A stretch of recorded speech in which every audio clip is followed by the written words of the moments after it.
Okay, would you like to sing? Yes.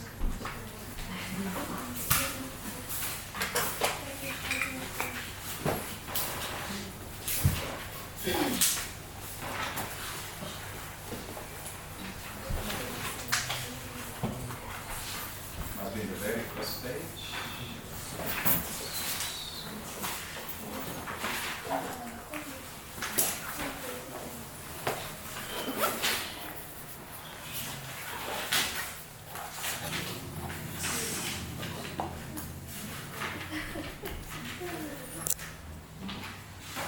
What's the page number? Yes.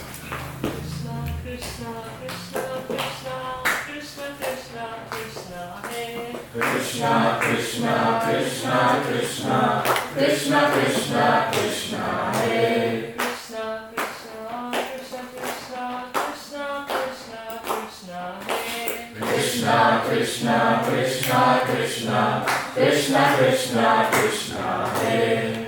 Krishna, Krishna, Krishna, Krishna, Krishna, Krishna, Lakshama. Krishna, Krishna, Krishna, Krishna, Krishna, Krishna, Rakshama. Krishna, Krishna, Krishna, Krishna, Krishna, Krishna, Pahinam. Krishna, Krishna, Krishna, Krishna, Krishna, Krishna, Pahinam. Rama Raghava, Rama Raghava, Rama Raghava, Lakshama. Rama Raghava, Rama Raghava, Rama Raghava, Rakshama. Krishna Keshava, Krishna Keshava, Krishna Keshava, Pahinam. Krishna Keshava, Krishna Keshava, Krishna Keshava, Pahinam. Jai. Let's continue reading. Krishna killing Putana. Anyone knows what paragraph here? The elder gopis of Vrindavana were so absorbed in affection. It's close to the end. Yeah, can you find it? Okay, you can read. 61. Okay, page 61. The elder gopis of Vrindavana were so absorbed in affection for Krishna that they wanted to save him, although there was no need to, for he had already protected himself. They could after performing the formalities to protect the child, Mother Yashoda took Krishna to her breast. When the child was protected by Vishnu mantra, Mother Yashoda felt that he was safe. In the meantime, all the cohorts who had gone to Mathura to pay tax returned home and were struck with wonder at seeing the gigantic dead body of Putana. So just to recap what we discussed last week, Putana, she is a demoness or a she-demon, Kechari. So we saw last week there are different categories of ghosts also. So Kecharis are those who go steal the babies and they devour on them. So she belongs to that category of demoness or demons. So she comes to Vrindavana, nicely changing her form. In fact, when Mother Yashoda and Balaram's mother, who knows the name of Balaram's mother? Starts with R. Rohini. Good. So when Mother Yashoda and Mother Rohini, when they saw her, she was so enchanting in her disguise that they felt she must be coming straight from Vaikuntha, goddess of fortune, Lakshmi ji herself. And they hand over the baby to her to caress. So she takes the baby, and on the pretext of killing, or rather feeding the baby Krishna, she smeared her nibbles of her breast with a very, very strong poison, so that even a slight touch on anyone's lips will kill them straight away. So she thought she can, on the pretext of feeding baby Krishna, she can kill. But Krishna, when he saw her, he thought, okay, here is somebody who has actually come to kill me. And you will see Acharyas, they are written different commentary on this. When Krishna saw her, first thing Krishna did was, he was closing his eyes. Normally, when you see something scary, especially when you are a child, Nowadays you may run away, but when you're a child, what would you do? You close your eyes. I remember ostrich, studying about ostrich in software engineering. There is something called ostrich algorithm. Ostrich, what it does is when it sees a sandstorm, it has this unique character. It will just close its eyes and bury its head under the sand, thinking if it does that, everything will be fine. But will everything be fine? No. The sand would come, it can even potentially bury the whole body of the ostrich, killing it. So when baby Krishna saw her, as if he's scared of her, he closes his eyes. But one Acharya, he writes that reason why Krishna closes his eyes was one of the mission of Krishna is to kill bad people. Paritranaya sadhunam vinashaya cha dushkrutam. Go for that verse. Paritranaya. It's in 4th chapter. Find the verse number.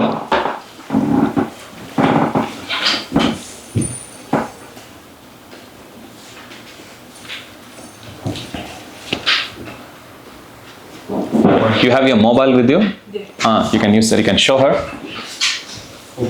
Kushi, you can show one of you. 4.8. Okay, go to 4th chapter, 8th verse. Preference is given only for those who bring books. Others are requested to keep quiet. Okay, those who have brought the books, open, go to 4.2. I want to respect them because they have taken the pain to carry the burden of the book. So only they'll be given preference to recite the verse today. Yes. Found it? Okay. Paritranaya sadhunam vinashaya cha dushkritam dharma samsthapanarthaya sambhavami yuge yuge. Yo, you can read. To deliver the pious and to annihilate the miscreants, as well as to re-establish the principle of religion. I myself appear millennium after millennium. So when Krishna comes, he does three things here. Paritranaya sadhunam. He comes to protect the good people. Vinashaya cha dushkritam. Vinashaya means to destroy. Cha dushkritam means those who are bad. Vinashaya cha dushkritam means one is to protect good people. Paritranaya sadhunam. Vinashaya cha dushkritam means Krishna comes to kill the bad people. Third thing Krishna does is dharma samsthapanarthaya. He re-establishes, because Krishna comes only when irreligion goes up, which means by then people would have forgotten the dharma. They would have been so much engrossed in materialistic way of life. So Krishna does these three. What are the three things? First, he kills the bad people, protects the good people, and re-establishes the principle of dharma. You take any avatar of Krishna. You take Lord Ram. Did Ram kill any bad people? Yes. Don't know? Lord Ram. Lord Ram, did he kill anyone? Of course, yeah. Who is that? Ram. Ravan. So he killed any other names come to your mind? Vishwamitra is a good guy. Don't tell whatever you like to know. You answer the question. Okay, who else did Lord Ram kill? Bali. Okay, Bali. Bali, you cannot treat him in one sense as a bad guy, but okay. In this case, yes, okay. Any other names come to your mind? Kumbhakaran, Ravan's brother, Khara, Dushana, so many examples you can see. So, Ram comes, he kills the bad people. Did he protect the good people? Yes. Yes. Did he re-establish religion? Yes. Yes, he did. Okay, first of all, he established Vibhishan as the ruler of Lanka. He has also become the king himself. And you will see many instances, even during his rule for thousands of years, how he maintained the law and order. Understand, like that. Did Narsingadev, did he kill any bad people? Who did Narsingadev kill? Dipesh. Hiranyakashipu. Okay, did he protect any good people? Alisa. Narasimha. Did he protect anyone good? Sonia, who did he protect? Prahlad Maharaj, correct. Okay, did he re-establish the principles of religion? He did. How did he do? By establishing Prahlad Maharaj as the next king. Okay, if you put good people in the proper position, they'll take care everything else. Like that, you can follow the same principle for any avatar of Krishna. And when Krishna came also, he killed so many demons. Especially during his first 12 years of his Leela, when he was in Vrindavan, at that time, every day, morning, afternoon, evening, he'll kill one demon. Like, he may eat food, take some vitamin tablet, like that. After every meal, he would kill one demon, morning, afternoon, evening, morning, afternoon, evening. Like that, he was killing for so many years. Kamsa was just sending him streams and streams, waves and waves of demons. His uncle was sending him twice. Shh. So, he was actually sending so many different demons. When he was sending, at that time, Krishna would actually kill them. Now, who did Krishna kill first? Putana. So that's why one Acharya writes, Krishna is thinking when he closes his eyes, oh, I have come here to kill bad people, but why do I have to start with a lady? Because we discussed this before. In fact, Krishna himself mentions later that a woman, even if she does anything mistake, she's always supposed to be forgiven. Never should she be punished. What to speak of killing her? So here Krishna is thinking, why should I actually start my mission killing? But then she came to kill Krishna, but at the same time she did a very pious act, very highly devotional act, and that is to offer her milk for baby Krishna. So Krishna took into consideration both. On one hand, she comes to kill him, and on the other hand, she is actually doing a motherly act. Look for the verse. Ye yata mam prapadyante. Ye yata. Y-E-Y-A-T-H-A. And only those who have books will be allowed to read and speak. How mean? That's exactly what I'm also saying. How mean you also didn't bring the books? Yes, go on. How do you search? You need to have a book for that. Otherwise, you can just Google and see. A Yata. Y-E space Y-A-T-H-A. And don't speak until I call out. Ever. During the class also. Yes, did anyone find it? Come on. Premanand Prabhu. What's the verse number? 4:11. Okay, recite the verse, we'll follow you. Ye yata mam prapadyante tam stataiva bhajamyaham mama vartamanu vartante manushya partha sarvashaha. Okay, read the translation. As all surrender unto me, I reward them accordingly. Everyone follows my path with all respect, O son of man. Read the first sentence again. Listen carefully. As all surrender unto me, I reward them accordingly. See, as all surrender unto me, I reward them accordingly. What do you understand by that statement, Deepesh? If you surrender to Krishna, I guess he will just look after you, I guess, in a special. Good. Roman, what's your understanding of that line? So, as all surrender unto me, whoever surrenders unto Krishna, he will be rewarded accordingly, as in like how much dedication he gives to Krishna. That word accordingly is very important. If we surrender to Krishna fully, Krishna will give himself fully. If we surrender only 10%, Krishna will also take care of us only 10%.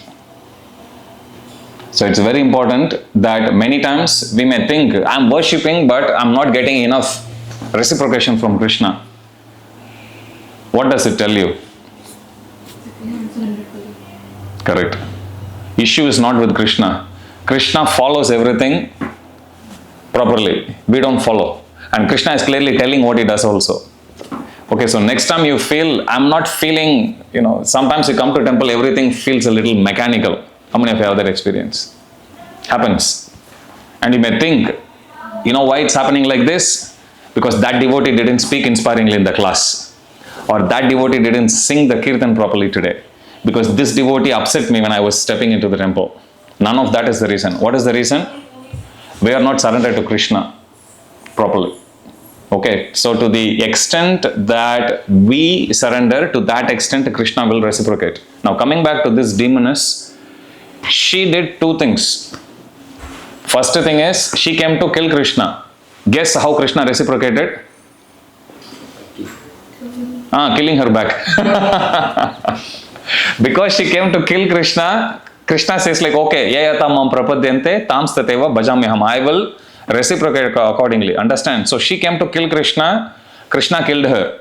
But she did a second act, which is act of a mother, feeding baby Krishna. Krishna noted that also. Oh, you are coming to actually kill me, I will kill you. But then you are coming to cuddle me like as if I'm your baby. No problem. After I kill you, I'll take you to spiritual world and make you as one of my mothers. That's what Krishna did. After killing her, Krishna elevates her to the position of one of his nurses in spiritual world. So when the soul of her left the body, it went back to the spiritual world. We'll see that description. How do we know that she got purified? When here you see cowherd men coming. After she died, she was like 6-7 miles long. They didn't know what to do with her, and this is this huge gigantic body. Then the cowherd men, they chopped off her body into pieces and lit up a funeral pyre. And when her body was burning, it was emanating the smell of aguru or musk, a fragrant smell. So that is the proof that when she died, because of the touch of Krishna. Now her body is miles long, 7 miles long, right? But Krishna's lips is so tiny, right? It just touched her body like this, that much. But that tiny touch of Krishna is enough to purify or to turn that whole body of this demon into something which is very fragrant. What does it teach us? I'll tell you one other example. You know, recently we celebrated Govardhan Puja. The day when Krishna picked up Govardhan with his pinky. So Krishna, when he picked up Govardhan as an umbrella to protect the residents of Vrindavana from the onslaught of Indra in the form of Samartaka cloud, you know, pouring down completely, inundating Vrindavan. But when Krishna outsmarted or started to outsmart Indra, Indra felt that, okay, this boy is no ordinary mortal. He is now challenging me back by picking up the mountain and trying to protect the residents of Vrindavana. So now Indra, in a fit of rage, he threw the thunderbolt weapon, Vajra, hitting on that mountain. Now Govardhana is there big. On one hand or one side of Govardhan is this tiny finger, tip of Krishna touching the hill. Understand? But on the other, thunderbolt is hitting. So Govardhan is actually, as much as it is feeling pain by this thunderbolt, because of the touch of Krishna, Govardhan is going into ecstasy. Like that. Okay, 2 examples I have given. What's your realization from these 2? Sahara. Am I saying your name right? Yes. What's your understanding or realization? Okay, no problem. Anyone else? From Mataji's side. Apeksha. You have Apu. This is one thing I'm noticing. During winter, everyone was like, having the body covered. And now in summer, I'm seeing everyone is opening, one devotee was coming there, he opened his, jumper. And I'm seeing one skeleton inside. I'm like, what is this? Another one is having some Transformers something. All movies are coming. I was like, at least wear a devotional t-shirt, man. I'm seeing Appu. Okay, yeah, go on.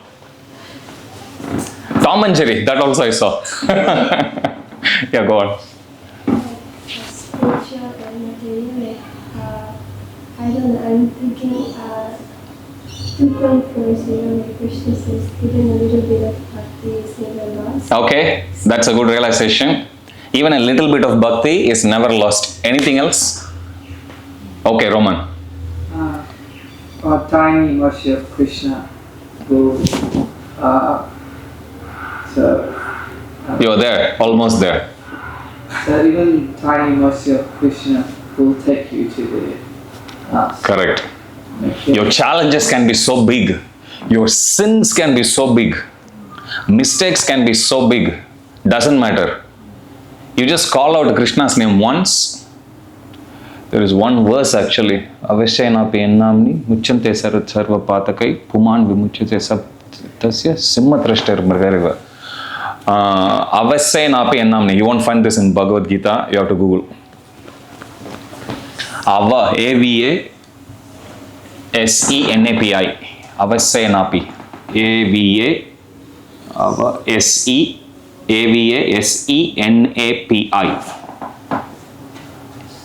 Avashayanapi ennamni. Did anyone find it? Muchante sarva patakai puman vimuchyate sadhya simmatrashter mrigariva.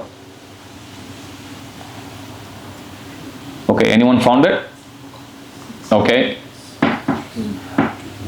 What? Where is that reference from? Srimad Bhagavatam, verse number 11.2.45. Is it in the purport? Or is it the verse itself? No, it's different. Avashayanapi ennamni 6.2.7 purport. Okay, go to Srimad Bhagavatam 6.2.7 purport.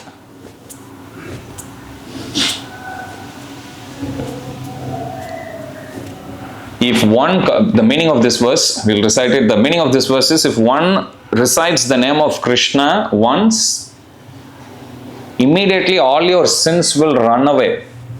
Flee in fear. Just like how with the single roar of a lion, all the beasts and other animals flee away in fear. Okay. Recite the translation or read the translation. One of you. Did you find it, Kushi? Okay. Anyone else? Sonia, you can read the translation.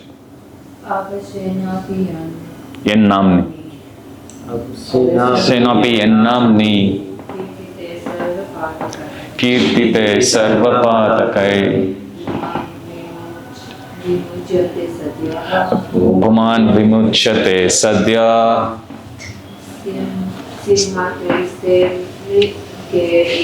Simmatrashtair mrigairiva. Read the translation. If one chants the holy name of the Lord, even in a helpless condition, or without desire to do so, all the reactions of his sinful life depart. Just as when a lion roars, all the small animals flee in fear. So this is one good realization we can have from this. Okay, on one hand you see this big mountain which is protecting everyone, but it is being hit by the thunderbolt weapon, which means it causes a lot of heat, pain. But on the other hand, you see the other side, Krishna's finger is like, tiny touching.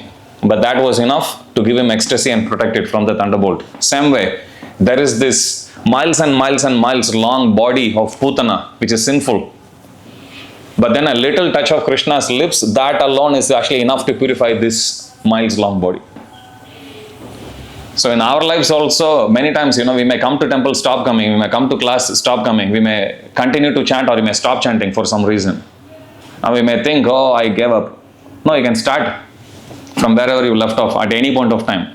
Krishna has waited for us for long. Recently, I was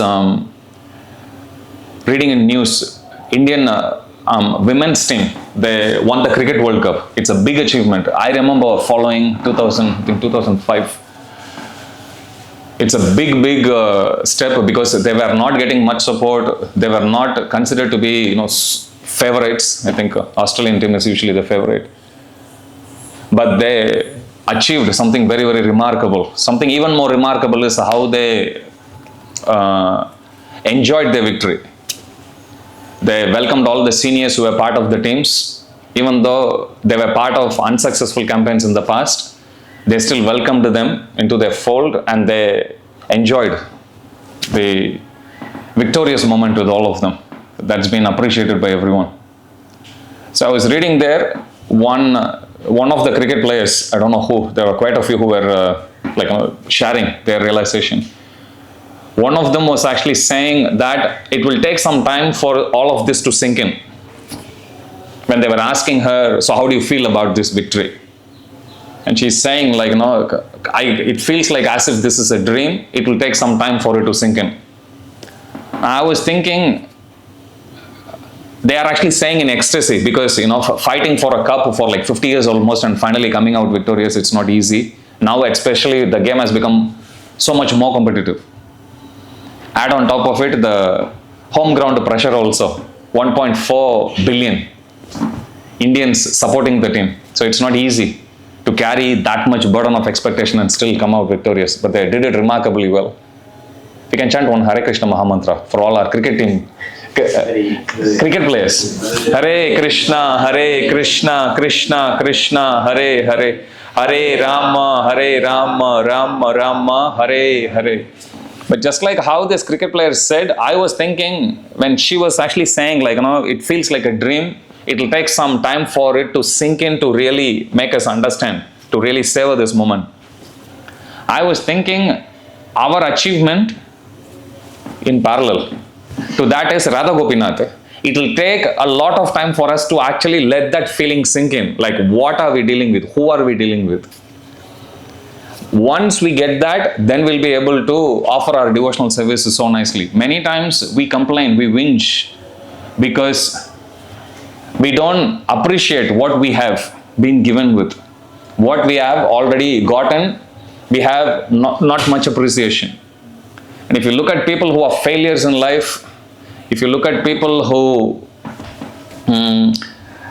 throw frustration or play victim, that's very easy. To play victim, blame the system, blame the people, blame your parents, blame everything except taking some ownership and accountability on yourself. In all of that, if you see, there is one common trait, which is lack of appreciation, lack of gratitude. If we learn how to be grateful for what we have been given, for what we have achieved, for what our destiny has actually brought us to us, we will lead a much more satisfied, much more fulfilling life, so to speak. So I was thinking when I was reading that, it will take some time for me to sink in. I was thinking, it will take some time for us also to get this feeling sink in that we are dealing with the Supreme Lord, we are dealing with our merciful mother, Srimati Radharani, and we need to be aware, we need to be conscious of that even though we didn't even search for, is there anyone who when they were born or when you were born felt where is Krishna, like that? There is only one. If you have done like that, then your name would have featured in Srimad Bhagavatam. Parikshit Maharaj did that. Before birth he saw Krishna. When he came out, he was like, where is Krishna? Where is Krishna? Are you Krishna? Are you Krishna? He was searching. That's how he gets the name Parikshit. Parikshit means one who does pariksha or examination. One who does that examining. Is this person Krishna? No, not him, not him, not her, not him, not him, like that. Okay, none of us. But Krishna has actually come into our life by mercy of Srila Prabhupada. So now, because we have this unfortunate habit, when we get something for free, when we get something easy, we don't value it. When you get it also, you won't value it at that time. You will value it only after you lose. How many of you have this experience? All of us. Now, we may have done so many mistakes in life. Doesn't matter. We may be an utter hopeless student, hopeless professional, hopeless partner, hopeless this, hopeless that. Doesn't matter. As long as we do one thing right in life. Search for the verse Tyaktva, T-Y-A-K, T-Y-A-K, T-V-A. If you can't find in Gita, Prabhupada quotes that verse in one of the purport. Tyaktva swadharmam, charanam bhujam hare. Otherwise you can Google and find. Did you find it? What is Prabhupada quoting that in Bhagavad Gita verse? It's in Srimad Bhagavatam. The verse is Srimad Bhagavatam. Is there in Bhagavad Gita that verse? I remember reading it vaguely. In one of the poetry there, famous poet. Anyway, I'm bad in remembering verses, doesn't matter. If you find the Bhagavatam verse, one of you can read. Apeksha, you can read. What's the verse number again? 1.5.17. Okay, 1.5.17. Verse by Narada Muni. Okay, recite, we'll follow you. Tyaktva swadharmam charanam bhujam harer bhajan apakvo tapate tato yadi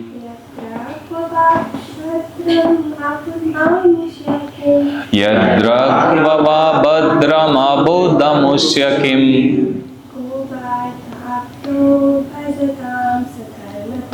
Kovarta apto bhajatam swadharmataha. Hanshu, we can read the translation. One who has forsaken his natural occupations to engage in the devotional service of the Lord may sometimes fall down while in an immature state. Yet there is no danger of his being unsuccessful. On the other hand, a non-devotee, though fully engaged in our personal duties, does not gain anything. Yep. When you were in your school days, how many of you were school toppers? Class toppers? How many of you got you? Okay. This is not directed towards you. It's not a good thing, you know. Honestly. Well, you Higher expectations about everything. correct. Now, at that time in your school days, how many of you have failed in exams in school? Welcome to the club. You know, most likely our parents would have said, you know, look at you, you're hopeless. Look at that class topper. You know, how well focused they are, disciplined they are, how successful they are. Now I'll tell you something. If you are still in touch with the friends or if you know their whereabouts, try to find out, you will be surprised how unsuccessful they are in life, how unhappy they are in life. This is not like haha, you know, not in a vengeful mode. But that's the truth, except if they have become devotees. If I look back in my life, school days, college days, even in professional life, who were like, you know, they were like the best thing. They were the best thing for like maybe 6 months, 1 year. You know, some committed suicide, some married 3 times, divorced, some got fired, one guy is in jail, can you believe it? Topper. So here this verse says that if somebody is taking up bhakti, on the other hand, if somebody has taken up bhakti, you can come across somebody, I have come across, okay, I'll be honest. Streets, once I was distributing books, one person came and he told me, I'm an initiated devotee. And he said, unfortunately, I got into drugs again. I even was doing deity service. Now I've got no one. Can you please teach me how to chant a Gayatri mantra again? Initiated devotee, mind you. So when you come across instances, it will shock you. But at the same time, one half of you will actually also tell you that, yeah, the person may be in an unfortunate situation now, but at least whenever they were practicing bhakti, it could be for like 1 month, 2 months, 6 years, 1 year, God knows how long. Whatever they had practiced at that time, it will still stand to benefit. This person will still stand to benefit from them. Understand? So that's the crux of this verse. If someone had practiced bhakti, but for some reason they fall down for whatever reason, what is the loss? Because we'll still remember, yes, that person has done. We know the famous story of Ajamila. When he was young, he was very dutiful, very devotional, but then he got sidetracked, unfortunately, distracted, and then he wasted his whole entire life. Finally, when he came back, whatever that he did in the initial stage of his life came back to his aid, and because of that, he was able to be successful again. So this verse teaches us that no matter how big a failure you are, if you take up to this path of bhakti, sit this side. Whenever you take up this path of bhakti, even if you slip and fall, there is no loss at all. On the other hand, that's why I said, go back and try to find the whereabouts and the situation of all the toppers, you will understand. And you would even think, what was I doing with my life? In fact, at one point, we were even labeled as failures, right? That's how we failed the exams. But no, when Krishna comes, Krishna wipes out everything completely. We went through this verse before. Yes, Tvindra Gopa Matavendra Mahosva Karma Bandhana Rupa Falabhajana Matanoti Karmani Nirdahati Kintucha Bhakti Bhajam Govinda Madi Purusham Tamaham Bhajami. Bhakti alone has got the capacity to wipe out all your karma, including those that has already taken into effect. I was even giving this example before. There was one Gurukuli in Vedic times who gets a curse from Vashishta that he will be born as a Shudra in next life because of accidentally killing a cow. But taking that as an inspiration, what he does was he picks up his beads, chant Hare Krishna and goes back to spiritual world in the very same life, nullifying the curse. Because as soon as the words come out of one's mouth, you can't actually retrace back. So when the curse comes out, even the person who had cursed cannot actually take it back. So in this case, curse has already come out, which means it's already manifested. It's just a matter of time. But he still checkmates it back simply by taking shelter of Krishna. Okay, curse would come into effect only if he takes birth next life, right? So be it. I will go back to spiritual life in this life itself, spiritual world in this life itself. That's how he challenged back and he went back to spiritual world. Very rare, unique story. Okay, so bhakti has got that capacity. No sin is too big for Krishna to forgive. There is ISKCON prison ministry, ministry which is focused on giving Krishna bhakti to inmates of prison.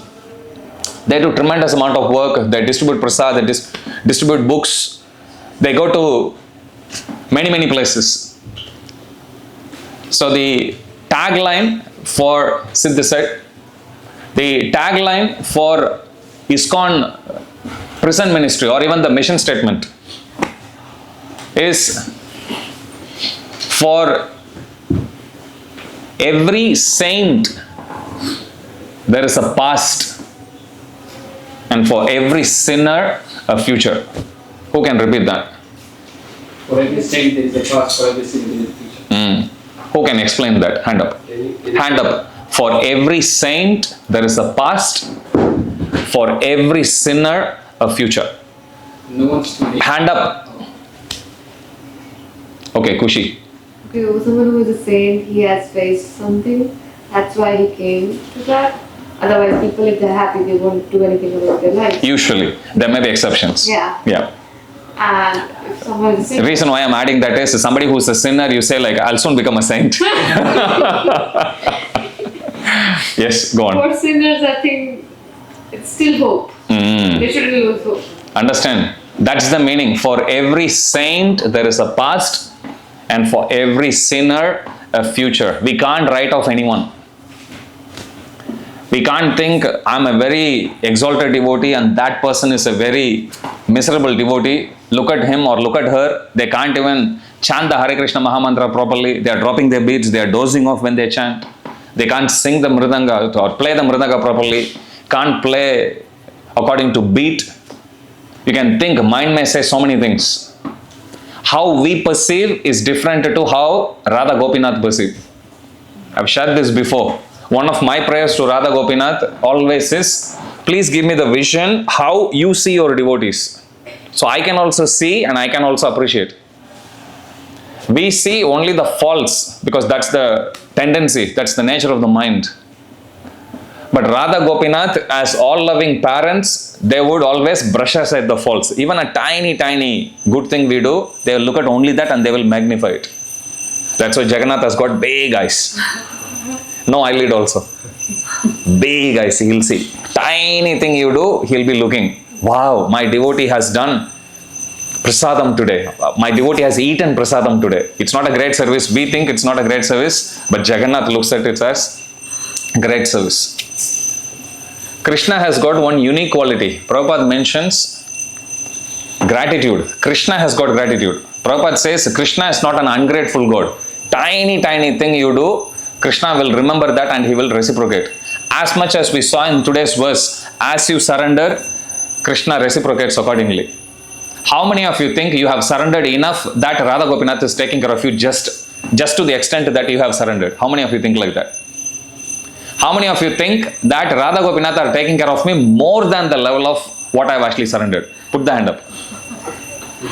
Hey, I see somebody didn't hear the first question, or rather somebody didn't know what my second question is gonna be. They already put the hand up. No Prabhu, next one.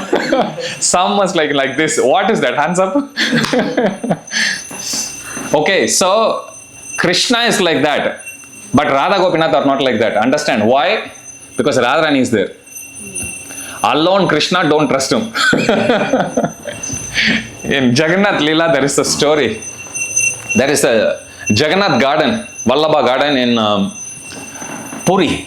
So one day Jagannath comes to one of his devotees and he tells him, come on, let us go and steal jackfruit today. Then this devotee tells to Jagannath, my lord, why do you have to steal? You just appear in the dream and tell the pujari or tell to the Gajapati, they will come and give you tons and tons of jackfruit. So then Jagannath convinces him, no, it's not like that. When you steal and eat something, whatever you eat will taste more sweeter. Like that he convinces him. And then he asks, oh, okay, my lord, where do you want to steal? Where should we go to steal? He says, come, let's go and steal in my own garden. So he brings him. That garden is very heavily guarded by the soldiers, which the king had actually placed them to make sure that that garden, whatever that comes out of that, goes directly for the offering of Jagannath only. But Jagannath still to get, we say, oh, I need some kick. So Jagannath goes there. So then he tells to this devotee, you climb up on the jackfruit tree and then you take the fruit and you throw it, I'll catch. So then he climbs up and then he points, Jagannath says, no, go to that. He takes him to the highest branch. And then Jagannath says, yeah, I like that one. So then he cuts it and then he looks, Jagannath is ready to catch it. Then this devotee says my lord, are you ready to catch? Yes. And then the devotee says sure my lord, I am going to drop soon. Then he looks this side, soldiers are not there. My lord, there is no soldier here. I'm going to throw it, catch it. Then Jagannath says sure. He looks at one more time and he drops, Jagannath runs away. This jackfruit comes falling, top, bursts, making such a big noise and all the soldiers come. And now this devotee is stuck. That's why I say, don't trust Krishna when he is alone. When he is with Srimati Radharani, then he is very merciful. Chaitanya Mahaprabhu is Radha and Krishna combined, very merciful. Okay, so Krishna says that. He puts the condition, yetam prapatyante, to the extent you surrender, to that extent I will reward you accordingly. But Radha Gopinath are not like that. Why? Because Prabhupada brought them. Radha Gopinath was brought by Chaitanya Mahaprabhu. And Krishna is not alone, he is with Srimati Radharani. So whatever that you said in Bhagavad Gita, apply, but not fully. You will get more concession. Understand? So that's the beauty. So bhakti, we should never think I'm doing only this much. When you read this Leela of Putana getting killed, she came to kill, but she got the position of being the mother of Krishna. She came to kill, being killed by Krishna, but then her death is also more glorious now. However long you will talk about Krishna, to that extent you will talk about Putana also. Understand? Prabhupada says in one place, sometimes we may think, I'm the best devotee, and you may look at someone else, who has practiced bhakti for some time, they fell down, again they picked up, again they are actually sleeping, again you don't see them in class for next 6 months, again you will see them again. And you may think sometime, I'm the most best person and that devotee is not so good. That's what we think. Doesn't matter. What's most important is, after 6 months they have come back. That's more important. Prabhupada says, when we go back to spiritual world, it's not that those who never left the spiritual world will be treated special to those like us, who have already fell down here and going back. Prabhupada says, no, If one is a billionaire, some may become a billionaire or a millionaire by hard work. Some may actually just inherited the wealth. Some may have won by lottery. Doesn't matter. Prabhupada says, once a person has $1 million, he's a millionaire. Nobody cares about how they came to that position. So same way, when we go back to spiritual world, it doesn't matter whether you are already there, you have never left, or you have left and then went back. It doesn't matter. Same way, because you are already there. Same way, what matters is, yes, we might have actually slipped, we might have given up, but again we are there, again we are there. That is most important. We should never give up. Little bit you think about Radha Gopinath, okay, I will go. You don't think about, but I was not so regular. Who cares? You come that one single time. Who cares? Oh, I'm not very regularly going to temple, not very regularly going to class, I'm not even regularly chanting. Who cares? Radha Gopinath, they would still be very happy to see you. Understand? So it's very important that we don't let ourselves down, because our mind plays tricks like that many times. Mind always pushes us to be that, it will tell us, you are not anyway perfect, so then what's the point now? Just cut the corner here. Let it go here. But we never lead our life like that. Is there anything that you do perfectly in life? Tell me one thing. Nothing. Correct? But we still lead our life very happily. We go, in fact, we present ourselves in job. I did so well, really. Appu. That's the embroidery she has gone from her workloads. So you won't. Correct? But everywhere we see, we try to actually improvise in the best possible manner. There is one saying, continuous improvement is better than delayed perfection. One of my favorite inspiring quotes. Continuous improvement is better than delayed perfection. Mind always pushes us for delayed perfection, which means mind will never allow us to be perfect now. It will say, just enjoy, later on we can become perfect like that. But it never happens like that, because in future also mind will keep on saying that. Does that make sense? Today it will say, just enjoy today. You can start to be sincere from tomorrow. But what is the guarantee that mind will remember its promise and tell you, okay, it's tomorrow now, you can be sincere. Has any of your mind work like that? No. What do you think mind will say tomorrow also? Just enjoy today, you can start tomorrow. Tomorrow never comes. Sounds like what? James Bond movie, tomorrow never dies. So, it never comes. That's why this saying goes, continuous improvement. Today you can do 0.5%, fine. You don't need to be 100% perfect. At least be 0.5% perfect. Understand? You don't have to come attend the class. At least visit the temple. Say hi to Radha Gopinath and go. No problem. Today you can't attend the class, at least attend online. Today you can't visit the temple, at least offer some boga to Radha Gopinath's photo in home. Or at least say sorry to Gopinath, do something. There was one sage who was going for madhukari. Madhukari means begging. Madhu means bee, honeybee. Honeybee doesn't go and take nectar from just one flower. It goes to a garden, picks from a few, nectar from each one. So that's how this term comes, madhukar or madhukari means, just like how the bee goes to different flowers and taking the nectar, similarly, somebody who is a wandering monk would go to every home or different homes, collecting alms, and at the end of the day they would cook and offer to Krishna and they'll take it. Okay, so this is called madhukar. So there was one sage who went in Vrindavan asking from one home, and the person said no, busy. They never give.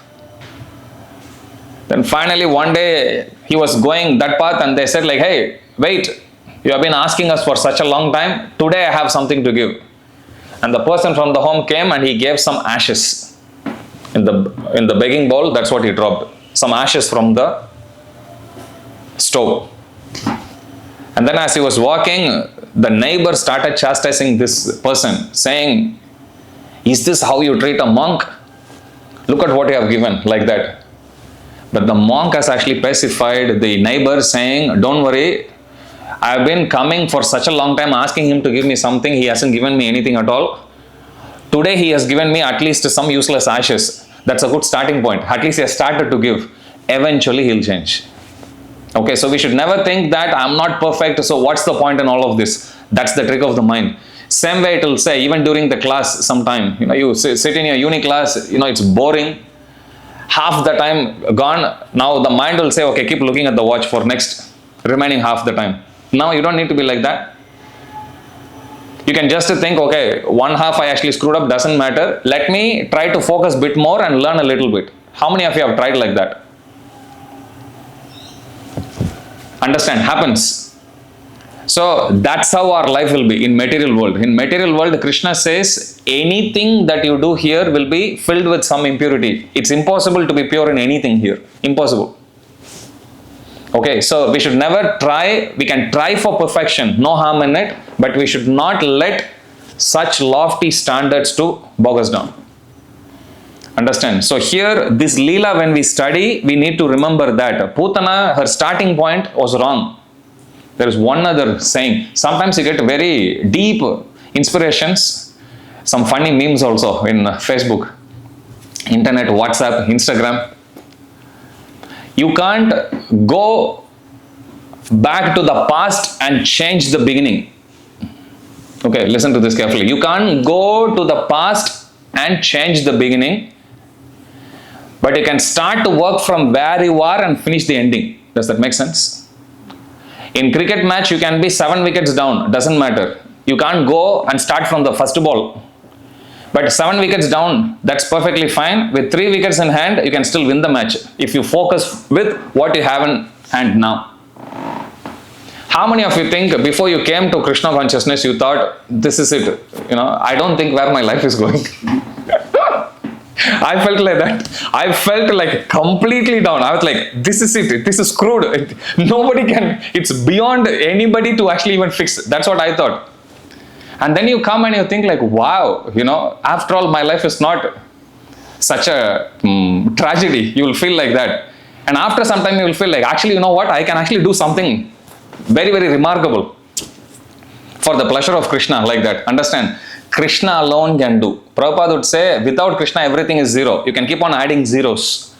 But when you add Krishna, Krishna is the one that makes value for any of the zeros that you have added. But without Krishna, everything is useless again. So we have to keep that in mind. No effort is too small to please Krishna. No sin is too big for Krishna to forgive. For every saint, there is a past, and for every sinner, there is a future. Okay, so here, Putana, most important thing is she could have gone with her business, but somehow, by mercy of Krishna, by the will of Krishna, she had appeared in Gokula and she had interacted with baby Krishna. And because of that, her whole life has become glorious here. Okay, continue reading. We'll finish this chapter today. I'll stop talking. Okay, next. Okay, one from girls' side. Anyone has book? Who brought the book today? Okay, you can pass it to somebody at the back. Some of you have read before. Anshu has read. Okay, Anju, you can read. Nanda Maharaj recalled the proficiency of Asura was considered a birthday and security. Otherwise, how could he have foretold an incident that happened during his absence from Vrindavan? After this, all the residents of Braja cut the gigantic body of Putana into pieces and piled it up with wood for burning. When all the limbs of Putana's body were burning, the smoke emanating from the fire created a good aroma of Aguru. This aroma was due to her being killed by Krishna. This means that the demon Putana was washed of all her shameful activities and attained the celestial body. Here is an example of how the Supreme Personality of Godhead is all good. Putana came to kill Krishna, but because he sucked her milk, she was immediately purified and her dead body attained a transcendental quality. Her only business was to kill small children. She was only fond of blood, but in spite of being envious of Krishna, she attained salvation because he gave her milk to him to drink. So what can be said of those who are affectionate to Krishna in the relationship of mother, who with great love and affection always serve him, the Supreme Personality of Godhead and the super soul of every living entity? Okay, somebody from boys' side. Prajwal. It is concluded therefore that even a little energy expanded in the service of the Lord give one immense transcendental profit. This is explained in the Bhagavad Gita. Swalpam api asya dharmasya trayate mahato vaya. Devotional service in Krishna consciousness is so sublime that even a little service rendered to Krishna knowingly or unknowingly gives one the greatest transcendental benefit. The system of worshipping Krishna by offering flowers from a tree is also beneficial for the living entity who is confined to the bodily existence of that tree. When flowers and fruits are offered to Krishna, the trees that bore them also receive some much benefit indirectly. The archana process or worshipping procedures is therefore beneficial for everyone.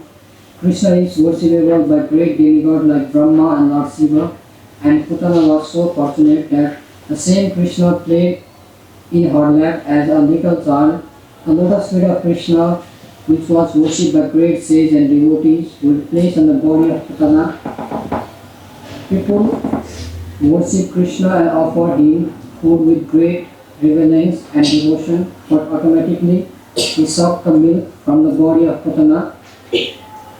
Devotees therefore pray that if simply by offering something as an enemy, Putana got so much benefit, then who can measure the benefit of worshipping Krishna in love and affection?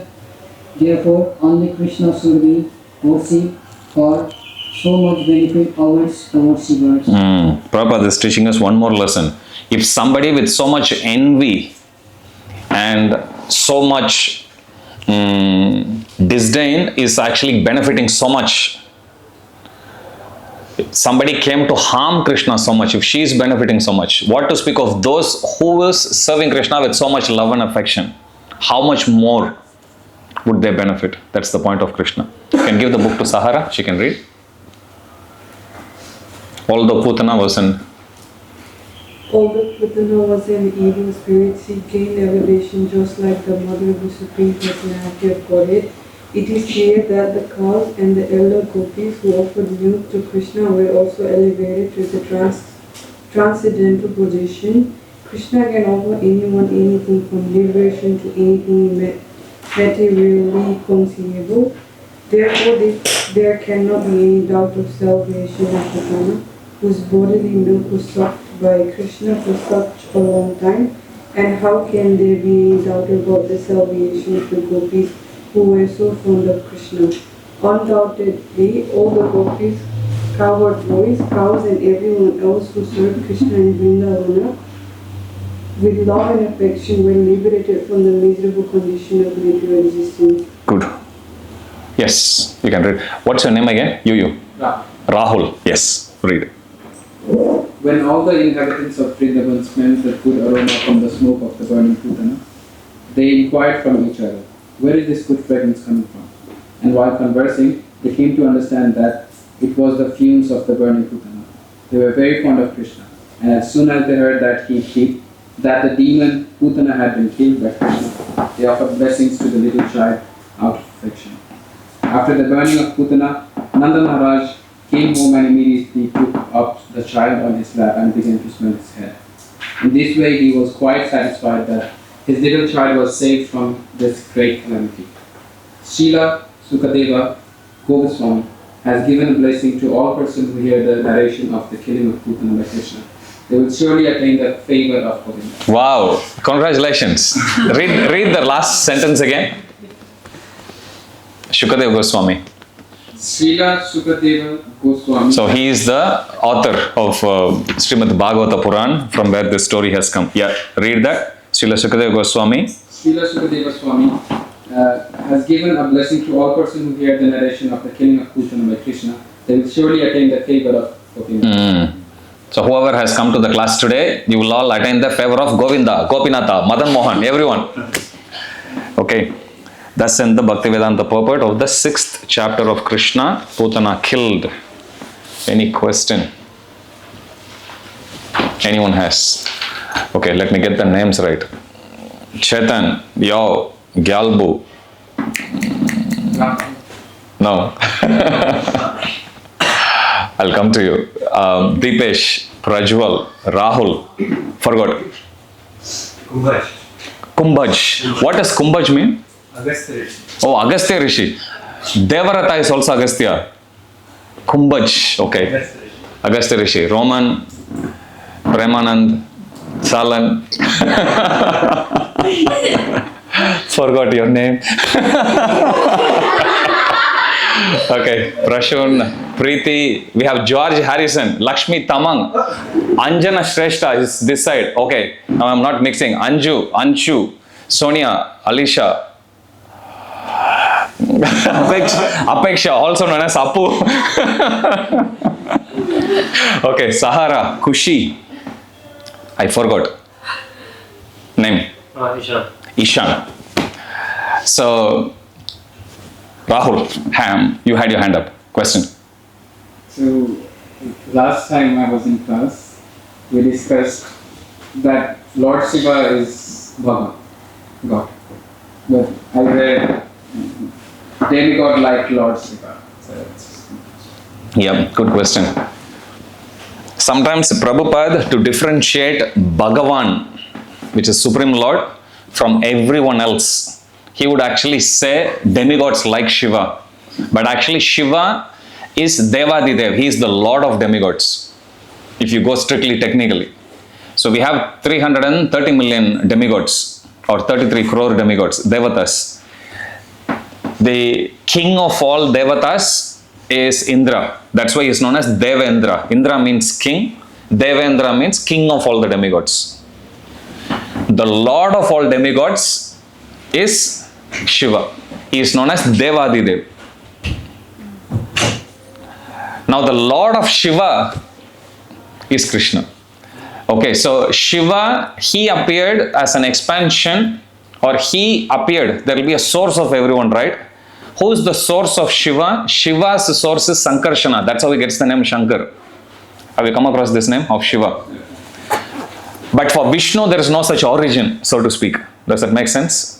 For Shiva, there is an origin. Prabhupada says, if you want to understand position of Krishna, you keep asking everyone, who is your father? Who is your father? Who is your father? Who is your father in this whole world? You come to that person and you ask him, who is your father? He says, I am the father. And he says, I am the father of myself, or I am the origin of all the fathers, and I am the father of everyone. Prabhupada says, that person is Krishna. Okay, Shiva has got origin. That's one difference between Shiva and others. But Shiva at the same time is not like ordinary Deva. Like Indra means it's a king, right? So it's not a monopolized position. That king can be anybody. Currently there is one Jiva like you and me who has acquired enough piety, punya, to go and sit in that position, and he is called as Devendra now. Current Indra's actual name is Purandara. Okay, just like you may be working in a company, they may call you project manager there, but actually your name is Rahul. Okay, but Rahul is sitting in that position, you are project manager. Exactly same thing. Instead of project manager, you put king position there, Devendra's position there. And the person occupying that position currently, here, in this example, it's Rahul here as project manager. Like that, Purandara, there is a Jiva like you and me, his name is Purandara, he is seated there as Indra now. Tomorrow the Indra position will change. Likewise, Indra, Chandra, Varuna, Vayu, even Vyasadev's position will change. Anybody can come and sit. Brahma's position change. Okay, Brahma also you can become Brahma if you want to. But to become Brahma is not easy. It's given in Bhagavatam. 100 lifetimes you have to perform your duty impeccably. Not even a slight fault has to be there. Then the person acquires enough pious credit to go and acquire the position of Brahma. But Indra's position, like that you can hold Chandra, Varuna, Vayu, everything. Brahma's position also you can hold like that if you acquire enough punya. Shiva's position nobody can. Understand? As much as Shiva is not Krishna himself, Shiva has also got an origin from Sankarshana, who is expansion of Vishnu coming from Krishna. To the same extent, nobody can become Shiva either. Shiva, whoever was Shiva before, now he will always be Shiva in future also. Okay, so Shiva is not a position. Unlike Brahma, Brahma is a position. Indra, position. Agni, position. Varuna, Vayu, Yamaraj, position only. Anybody can become. But Shiva's position, nobody can become. Okay, so in that context, Prabhupada is saying, and demigods like Shiva, to distinguish there.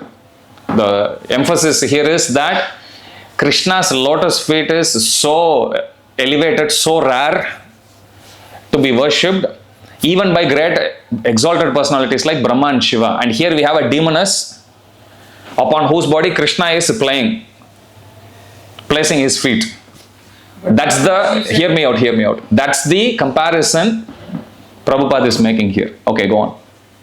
But last class you said Krishna and Lord Shiva, they are best friends and they are same position. They are not same position. I never said that.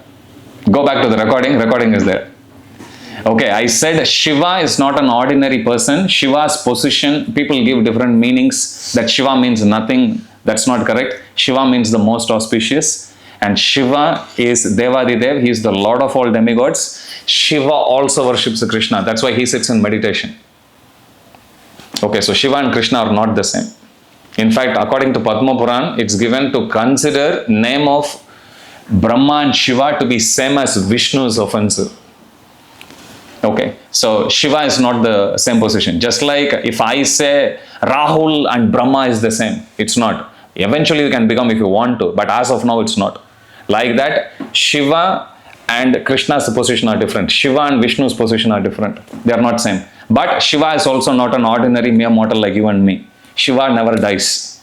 Shiva is not yet another demigod. Understand? But Shiva is not Krishna also. Okay, so you can, for our mind works quantitatively, so you can treat Shiva as above demigods but below Krishna. That's his position. Number 2.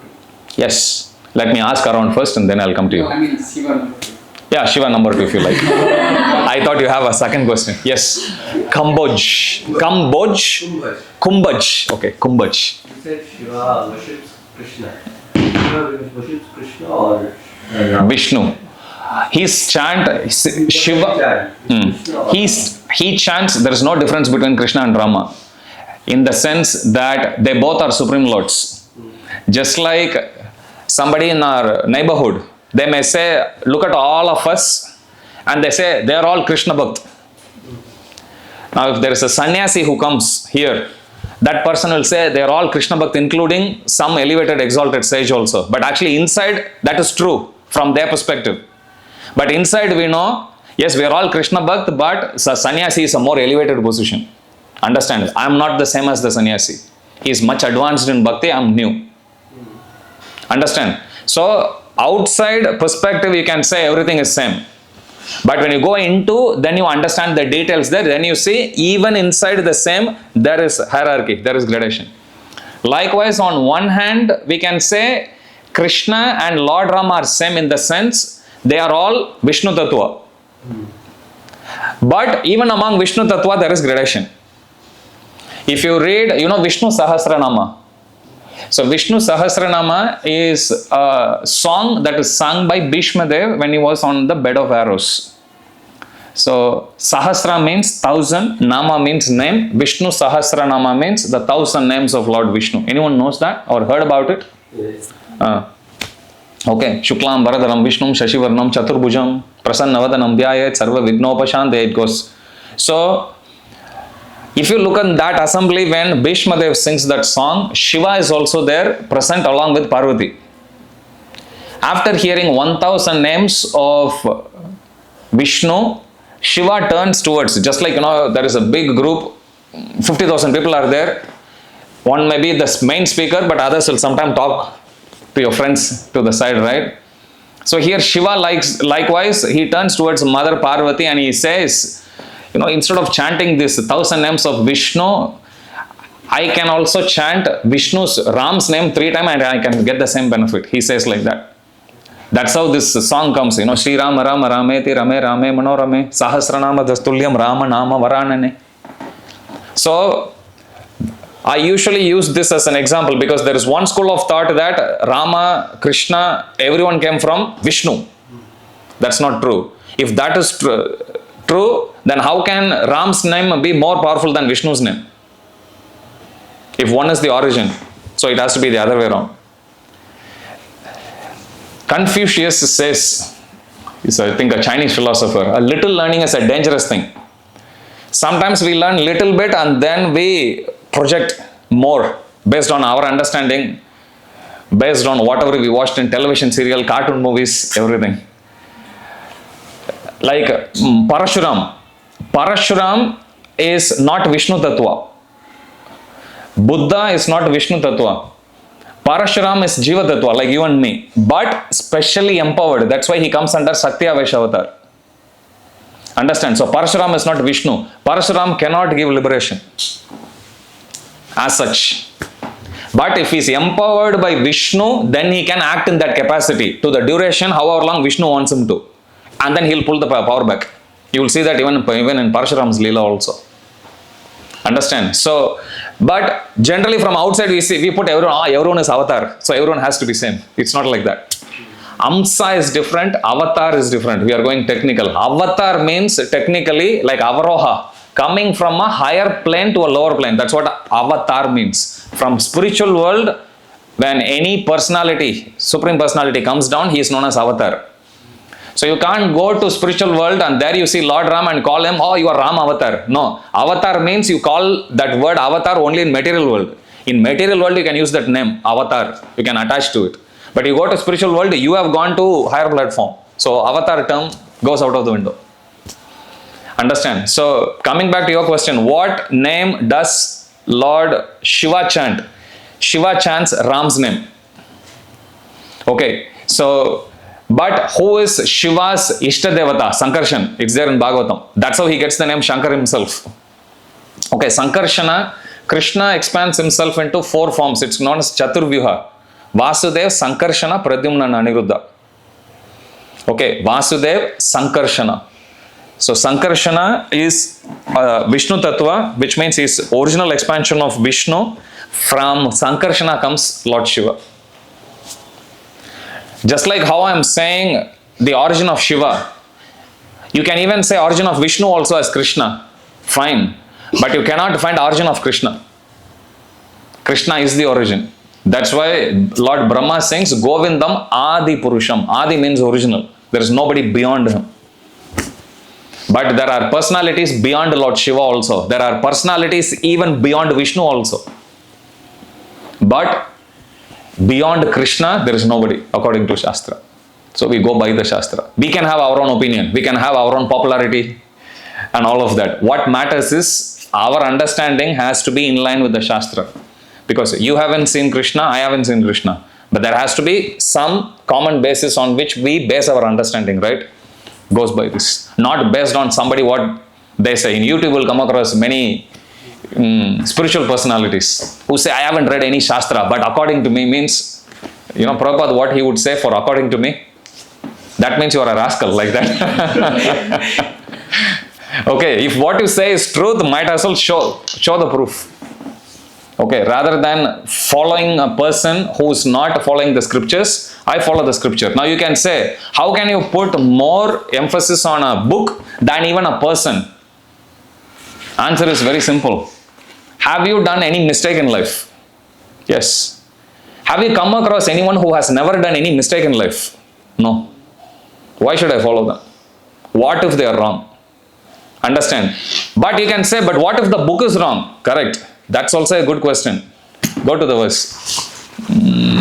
Raja Vidya Rajaguyam. Bhagavad Gita 9.2. If I am not wrong. So one of the few verses for which I remember the verse number, I think. Bhagavad Gita 9th chapter 2nd verse. Today I forgot Ishan's name. Okay, Ishan, you can recite the verse, Ishan, today. I need to recite the name for me to remember, register. That's why, please don't take offense if I ask your name first time, second time. I just haven't called you enough. That's all. Okay. Raja Vidya Rajaguyam. Raja Vidya Rajaguyam. Pavitram Idam Uttamam. Pavitram Idam Uttamam. Pratyaksha Savagamam Dharmyam. Pratyaksha Vagamam Dharmyam. Susukham Kartum Avyayam. Susukam Kartum Avyayam. Kumbhaj. You have the verse? You can read the translation.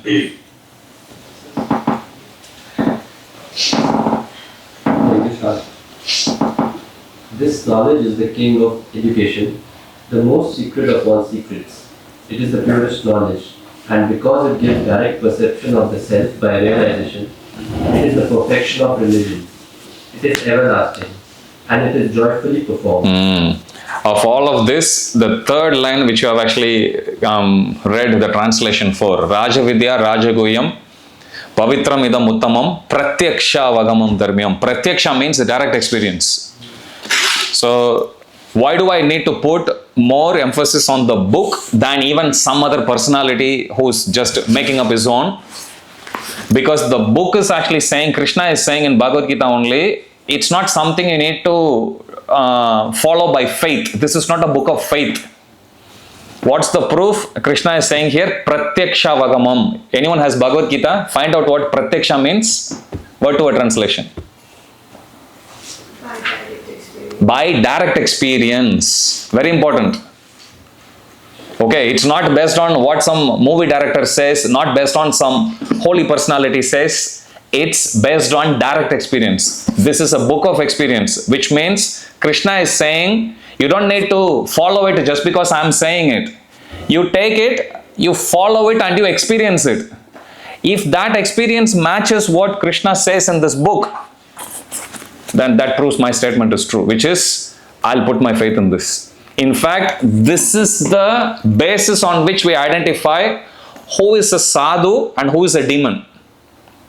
Correct? How will I understand somebody is a devotee? It has to suit the description here. How will I understand if somebody is a demoness? Again, it has to suit the description of the scriptures. Krishna speaks about both. A demoniac quality, demoniac person means what qualities will they have? Will they exhibit? A divine personality means what will they exhibit? Whether you are progressing, is this Krishna speaking in your heart or is it your mind speaking? Krishna gives everything here. Okay, so the basis of spirituality is Shastra only. It's not some person with YouTube following, social media following. As long as they speak from the scriptures, we can follow. Moment they go outside of the scriptures, we have a situation. Have you come across Hollywood movies? Because I wouldn't want to put my, if I have to buy a t-shirt, a cloth, I would want to feel it, correct? I don't close my eyes just because a shopkeeper says, somebody in ad says, buy this, I buy. No, I don't. If I have to buy a car, I do. Driving, test drive. If I have to buy a home, I have to do. Spiritual life means I am submitting my whole life to that, correct? Why are you wasting your time today? Friday evening, correct? You all get paid by the hour, I also. Why are we wasting? Why am I wasting energy? Because we understand following even a little bit of this is actually benefiting us. There is something in there. Whether we know the reason or not, we all know. We are looking for answers and something is there. We know that much. And we are exploring more to actually go a bit more deeper to understand how can I actually increase that more. That's all. So focus has to be in Shastra. That's why studying Shastras is important. People sometimes think, this is very old. But human nature hasn't changed. Duryodhana was lusty. Do you think we still have the feeling of lust? How many of you think we don't? It's an outdated feeling, Prabhu. No. Dhritarashtra was very attached. Do you think you are attached to possessions? Correct. Okay, you come across personalities who are angry then. Do we get anger? Of course we do. So human nature hasn't changed. So Shastras will never go outdated. Personalities will die. Forget about their thought process. Forget about their opinions. Yeah, you can take it. Something, as a political opinion, you can take it. Like I was sharing, even one cricketer was saying something, it's good, you can take it. Some Chinese philosopher said something, take something. If it's good for you, you can do. But I can't follow any of that as authority. I can't submit myself to any of that. Does that make sense? Because here, that if I go and submit myself to that, that means I'm not respecting myself enough. Correct? The funny part of all of these personalities is they say you don't need to follow anything. But by saying that, they are actually asking you to follow them. Does that make sense? That's the irony. Don't get misled by word jugglery. That's what Prabhupada chastises as word jugglery. Why should I follow this? Let me follow my heart. But by saying it, you are actually preaching to people to follow your heart. That means, why should I follow you now? That means there is no consistency even in their own philosophy. If they don't want people to follow books, then they should also keep their mouth shut, correct? Why are they actually releasing videos? Understand? That's the hypocrisy. Prabhupada is openly chastising. Understand? So basis of spiritual experience also has to be Shastra. Otherwise, some guy can actually come do a drama, correct? If experience alone is the best, then some movie actor will actually pass as the greatest spiritual personality, correct? They know how to roll on the ground. They know how to cry even without using glycerin. Can you do that? Can any of you bring tears in your eyes? Without. But there are movie actors, when they go into the character, they will cry naturally. Understand? So even now, how do you know if such a person says, see, I'm actually having tears? There is a spiritual personality who goes around saying that, see, I'm getting tears. Is that the cause? No. How can you actually say that if whoever who actually cries the most must be experiencing bliss the most? Little baby cries 24/7. Correct? A person who can juggle the ball isn't the best soccer player. Such a person can actually find a job in circus only. Just because a person is actually good in dribbling, seriously, they do it much better. So none of this is the effect. Even whether our emotion is correct or not, has to be backed up by Shastra only. The moment you put the Shastra aside, that means you're bogus. Now popularity, that's a completely different thing. Hitler used to be more popular. Correct? That one will go away after some time. Every autocrat was popular in their own times. They will go away. What matters is how much are we following the instructions of the scriptures. Why should we practice spirituality? Because Krishna says this. Why should I follow Krishna? You don't need to follow. Take it and practice and see. If it's good, take it. You need to give even Krishna a fair go, correct? If somebody says something good, I take inspiration from cricketer, some philosopher. Why not? From Krishna. After all, what he is telling is actually making me happy. I am able to experience it. Why shouldn't I? Understand? So spirituality means it's based on experience. Bhagavad Gita is not a book of faith. It's not a book of belief. It is a book of experience. Oh Prabhu, but I haven't experienced. Then you need to seek guidance. How to experience, how to put this into practice and experience. That's not the fault of Bhagavad Gita. It's our fault how we apply it. That's all. Okay, good question. Kumbaj. Okay, Rahul. Any other question? Anshu. My question is like when Krishna was born, at that yuga, people used to read Sastra. And what sorts of Sastra they used to read? Go to the verse Na jayate mriyate va kadachin and go to the purport. First to find this verse. Na jayate. Second chapter. How many of you are doing Bhakti Shastri here? Hand up, hand up. Don't be shy. Okay, good. Search for the verse Na jayate mriyate.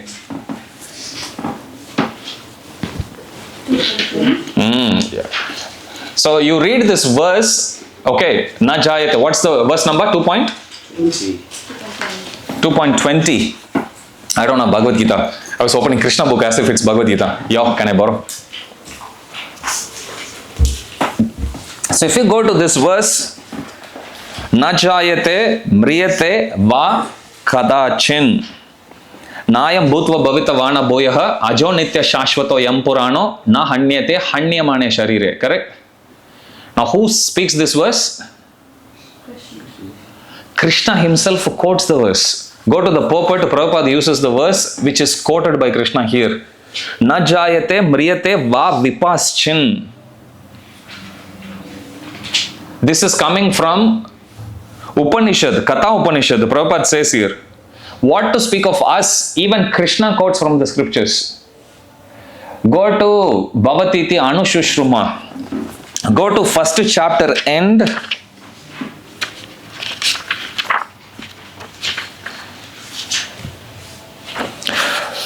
43, Utsanna Kula Dharmanam. 1.43. Okay, so here if you read, this verse is spoken by Arjuna. Utsanna Kula Dharmanam, Manushyanam, Janardana. Narake Niyatam Vaso, Bhavatiti Anushruma. He says, Arjuna says that whoever has killed the family tradition, they will suffer perpetually in hell. How do I know? I have heard it through disciplic succession. Bhavatiti anushruma. Anushruma means I have heard it through disciplic succession, which means Arjuna has also learnt it from the Shastra only.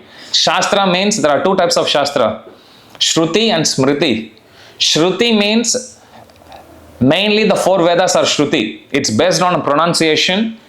The Vedas, origin of the Vedas is Yashyaika Nishvashitam Vedaha. Vedas are not written by Krishna. Vedas are the breath of Krishna. Okay, inhale and exhalation. When we do, we can feel it, right? When Krishna exhales, that is Veda. Okay, so even Krishna didn't write Veda. The breath of Krishna is Veda, according to the Shastras.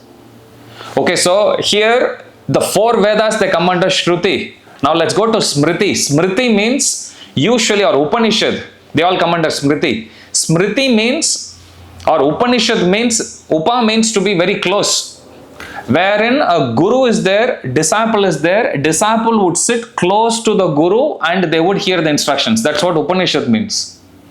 Okay, so whatever you see as Upanishad, which means it has been, the knowledge has been transferred from guru to Sishya only. So Shastras also has got both of those roots. One is coming directly from breath of Krishna, and second is all of these Puranas, Upanishads and everything that were learnt or that were spoken by those personalities who mastered the Vedas but who spoke them in a way to be easily understandable by the common population, by reciting stories from the scriptures. Like if we take Bhagavata Puran, for example, it is just talking about stories of great devotees of Krishna only.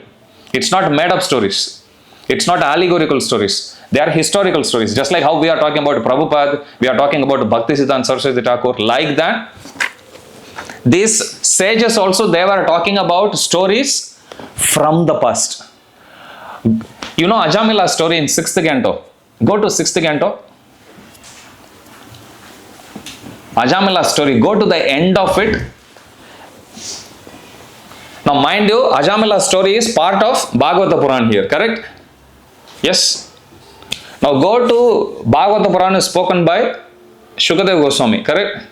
So you go to the end of Ajamila's pastime. And there you will see, surprise, surprise, Shukadeva Goswami tells to Parikshit Maharaj, towards the end, it must start with 6.1. How long is it going? Is it finishing in 6.1 or is it going to the second canto also, second chapter also, 6.2 also? Yes, keep going.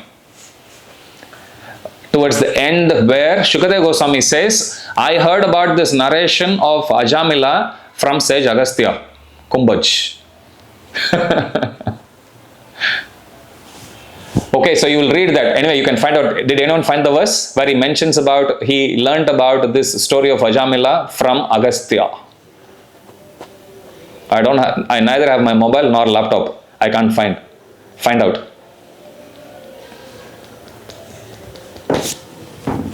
Good exercise. Did you find it? You have the laptop, you can search. It should come towards the end of the story of Ajamila's narration. In the 6th canto. If you go to the chapter summary, you will be able to find easily. Okay, read the translation. 6.3 what's the verse number? 6.3.35. Okay, read the translation. When the great sage Agastya, the son of Kumbha, was residing in the Malaya hills and worshipping the Supreme Personality of Godhead, I approached him and he explained to me this confidential story. Confidential story of Ajamila. Understand? So even Agastya Muni, he is also considered to be one of the foremost sages. But you have to understand, Ajamila came even before that narration. So Ajamila was a very historical personality even 5,000 years ago. Understand? And Agastya is telling that story. But that we are studying as Shastra now. Understand? So what we study as Shastra is also narrations of great devotees, their teachings and everything. But it came through the proper parampara. Not somebody just made up. And again, those personalities also, they strictly complied with the injunctions of the Shastra. Understand? So, Arjuna here he is saying, Bhavatiti Anushushruma. Krishna is quoting. Shukadeva Goswami is also quoting from his guru. And here he is openly saying, I heard this story from Agastya Muni. Like this, if you read Ramayana, you read Mahabharata, you will come across so many, like tons of them, hundreds of stories narrated to, if you read Mahabharata, you will see Pandavas, they'll hear stories literally every day. Because they always had a group of Brahmanas with them accompanying, even in the forest, you will see. Lord Ram, he would always welcome great sages. He would inquire as if he is a normal human and he will hear from them. He will come across Narada Muni going, preaching to everyone. You know, in Bhagavata Puran, Narada Muni is the only personality who comes in all the 12 cantos. Including Krishna also. So, you will come across Narada Muni everywhere. Understand? So, even in those days, they studied Shastras. Krishna studied Shastra. Krishna used to hear bedtime stories of Narsingadev. Narsingadev was the Kuladevata of Nanda Baba and Yashoda.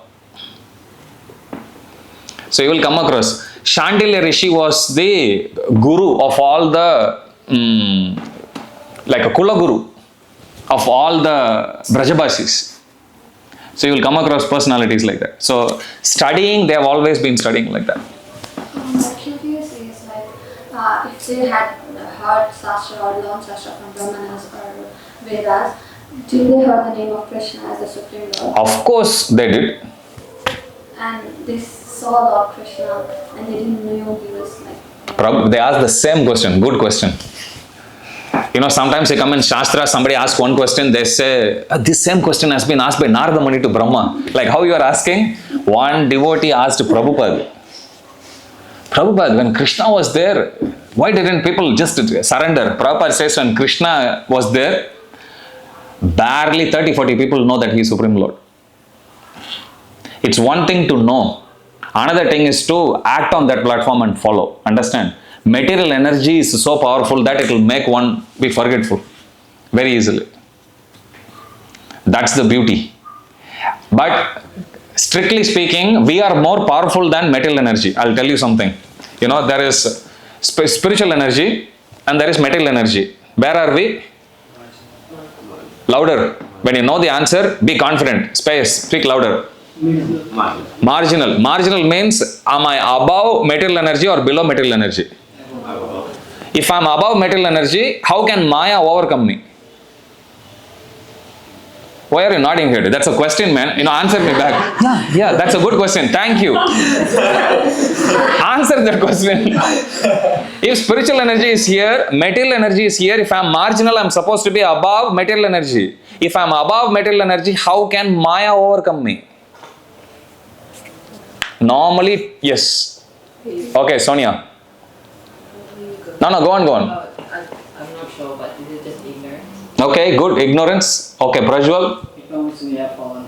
Because we have fallen, good. But the question is, why did you fall? If you are already in superior position and internal energy is there, we are marginal energy, external energy, Bahiranga Shakti is here. We are superior to external energy. We are more powerful than Maya. Surprise, surprise. Because we desire to become our Lord. Really, how many of you here think I deserve to be, I desire to be a failure here? Who wants here to be a failure?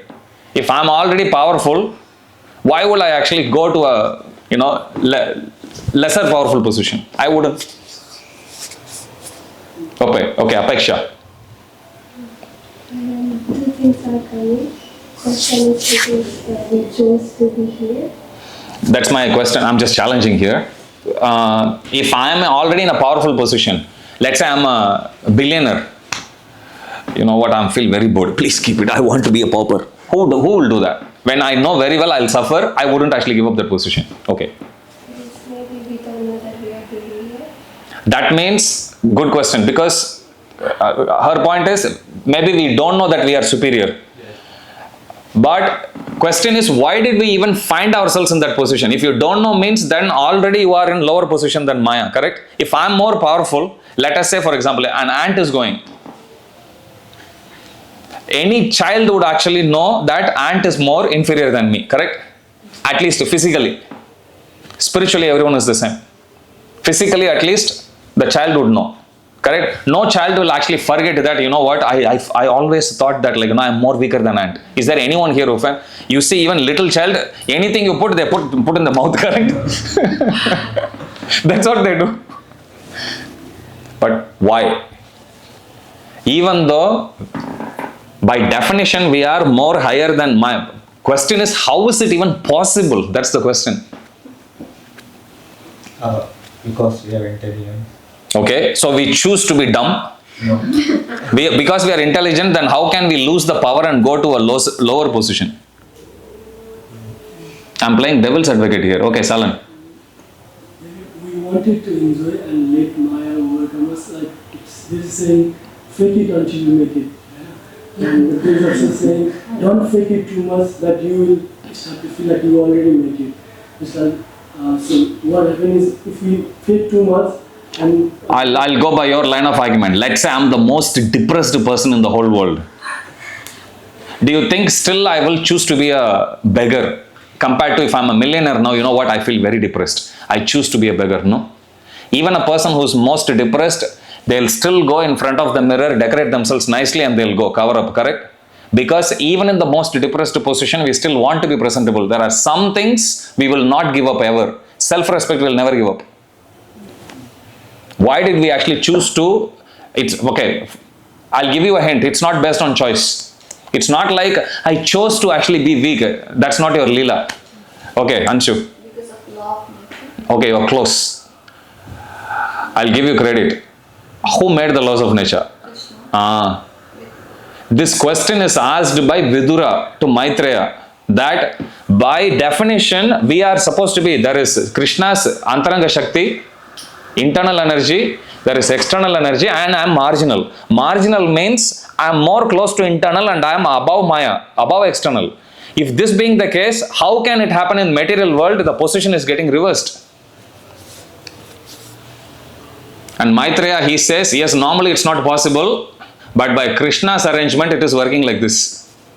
Otherwise, by definition, we are more powerful than illusion.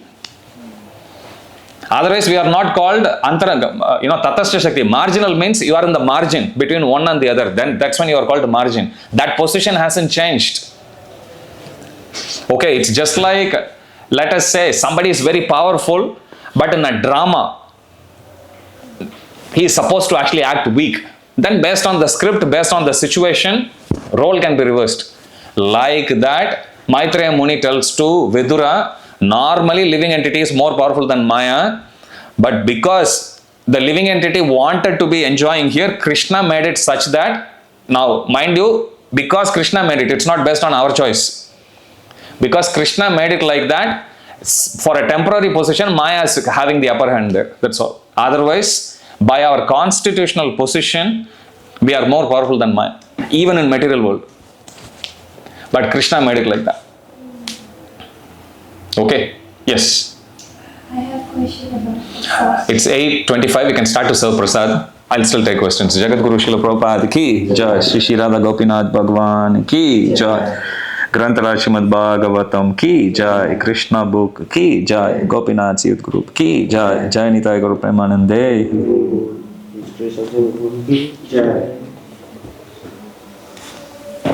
Yes. You said Shastra is the source which is qualification. So there is this like Sadhu, Shastra and Guru. So among them Shastra is the main. Correct. So then there is another point. All Agyan knowledge. So without Guru, there is no Guru. We cannot get knowledge. So how can we reconcile this? On one hand, it's a Shastra is the main. On one hand, it's a Guru is the main. Good question. Book can be with anybody. If I give a laptop to a monkey, do you think it can make use of it? If I give even a laptop to a human, can they make use of it unless they know the password?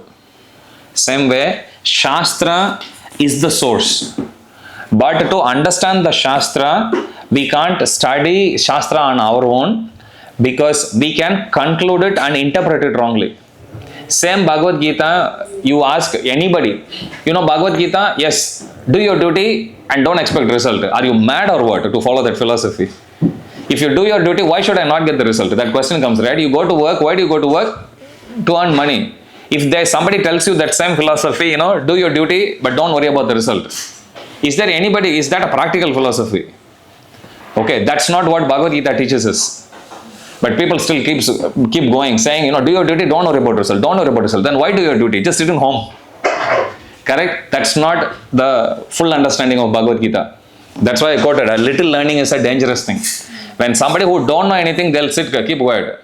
But people who think, I know everything, but with little knowledge, they'll go and screw up on a lot of things.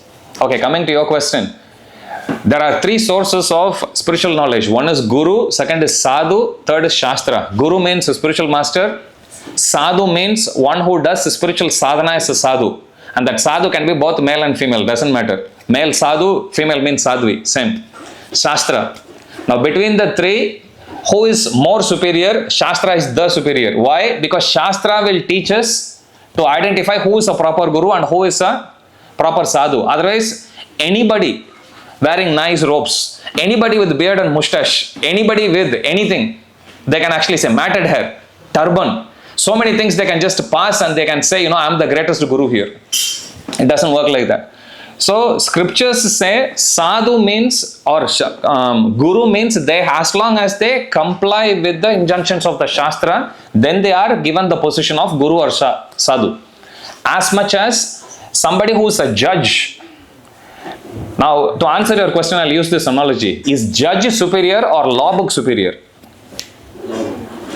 But law book is not talking to me, only the judge is talking to me. Understand? Actually, no. Judge went to that position based on his knowledge or her knowledge about the law book only. And based on the law book only, somebody is put in that position also. It's exactly same with Guru. Understand? Ultimate authority is just like the law book. Shastras are the ultimate authority, but whoever has gone through the process as given, chalked out in the Shastra, they are allowed to be in a position from where they can disseminate this knowledge of the Shastra again. Moment such a person deviates even an inch from there, they go away, they lose the position. It's like we are allowed to judge who is Guru, who is not. Absolutely. Prabhupada said, you can't sentimentally follow. One instance, one disciple asked Prabhupada, a jiva is very interested to find Guru, but they end up finding some bogus Guru. How is this possible? Why is Krishna sending